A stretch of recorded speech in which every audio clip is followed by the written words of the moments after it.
झारखंड से खबर ये सामने आ रही है। अंकिता मर्डर केस को लेकर राजनीति गर्म है। इस वक्त झारखंड में विधायक दल के नेता बाबूलाल मरांडी प्रेस कॉन्फ्रेंस कर रहे हैं। सीधे आपको लेकर चलते हैं। नहीं, इसलिए इस बात को ये उल्लेख कर रहा हूं। आदिवासी का ही घटना है। आदिवासी बच्ची अगर वास्तव में ये अपने आप को निर्दोष होते तो जब उनके परिवार के लोग कह रहे हैं कि भाई सीबीआई की जांच करा, उनको यहाँ की पुलिस प्रशासन पर कोई भरोसा नहीं है, तो 1 मिनट भी देर नहीं करते हेमंत सोरेन और सीबीआई जांच के लिए रेफर कर देते। इससे उनके लिए और दूसरा क्या होता भला, लेकिन नहीं किया। तो ये कैसे आदिवासी के हितैषी है ये आप समझ सकते हो। फिर आप सब लोगों ने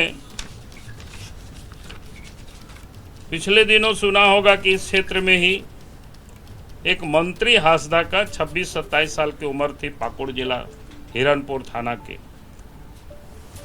वो क्या धनबाद गांव पड़ता है, आप सब लोग ध्यान में होगा। तो 22 मई की रात कुछ उनके ऊपर आरोप था, पुलिस ने उनको गिरफ्तार कर दिया और 23 मई को सुबह थाना में उनका लाश मिलता है और पुलिस इसको क्या कहते हैं कि भाई ये सुसाइड कर गया, जबकि उनको पीट पीट करके उनकी हत्या कर दी गई। तो ये भी एक संथाल थे, कोई दूसरी जाति के कोई नहीं थे। फिर आप सबको ध्यान में होगा कि यहीं रांची में यहीं पर क्या कहते हैं, एक रूपलाल मोहली जो वेदिया गांव के रहने वाले थे, जुल्फिकार भुट्टो और उनके कई लोगों ने जब उनको प्रताड़ित किया तो उन्होंने दुमका के मुफस्सिल थाना में उन्होंने केस दर्ज किया। बाकी की तो गिरफ्तारी नहीं हुई, जुल्फिकार की गिरफ्तारी हुई एसटी एक्ट के तहत, SC/ST एक्ट। और गिरफ्तार होने के बाद उसके परिवार के बाकी सारे लोगों ने या पीड़िता लोगों ने मांग करते रहे कि भाई आप चार्जशीट सबमिट करिए कोर्ट में, लेकिन कोर्ट में चार्जशीट सबमिट नहीं हुआ। अब उसके अनुसंधानकर्ता कौन थे, जो कि ये ST/SC जिसमें लगता है तो DSP उसका अनुसंधान करते हैं। जिस DSP का भी बड़ी चर्चा है, बड़ी नाम है, नूर मुस्तफा करके, और उन्हें चार्जशीट सबमिट नहीं किया। तब तक नहीं सबमिट किया जब 90 दिन पूरा हो गया। 90 दिन पूरा होने के बाद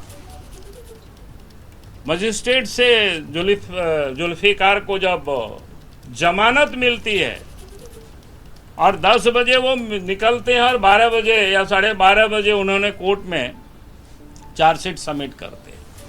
ये क्या दर्शाता है? ये भी आदिवासी थे, मोहल्ली थे।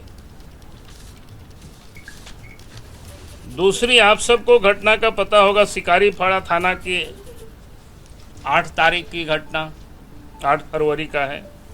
मतियास हेम्ब्रम बेनागढ़िया का मतियास हेम्ब्रम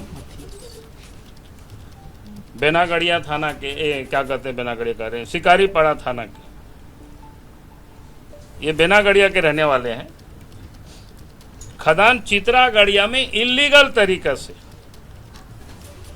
क्या कहते हैं। बीजेपी के नेता बाबूलाल मरांडी को आप सुन रहे थे, जो पूरी तरीके से घेराबंदी करते हुए हेमंत सोरेन सरकार की इसी बात को लेकर कि हेमंत सोरेन सरकार जो है वो दरअसल तुष्टीकरण की राजनीति कर रही है। और इस बीच बड़ी खबर ये सामने आ रही है कि अंकिता के घर पर इस वक्त फोरेंसिक की टीम पहुंची है। अंकिता मर्डर केस पर इस वक्त का बड़ा अपडेट, फोरेंसिक की टीम अंकिता के घर पहुंच चुकी है, वहां जांच करेगी, क्योंकि आप जानते हैं किस बेदर्दी, किस बेरहमी के साथ इस बच्ची को जिंदा जला दिया था। आरोपी शाहरुख ने अपने घर में सो रही थी और उसी वक्त उस पर पेट्रोल डाल दिया था शाहरुख ने और उसे जिंदा जला दिया था। तो अब जिस कमरे में इस वारदात को अंजाम दिया गया वहीं पर पहुंची हुई है फोरेंसिक टीम और अपनी जांच आगे बढ़ा रही है। जैसे ही घड़ी का काटा दोपहर 2:30 पे आए, बबीता जी का दिल सास बहू साजिश के लिए मचल जाए। और ये है इनकी बहू, पूरे दिन ऑफिस की टेंशन हो जाए गॉन जब ये करें अपना फेवरेट शो फ्री टाइम पे ऑन।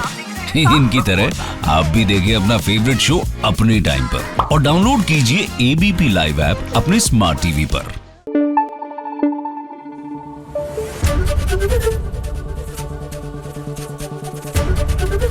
एबीपी न्यूज आपको रखे आगे।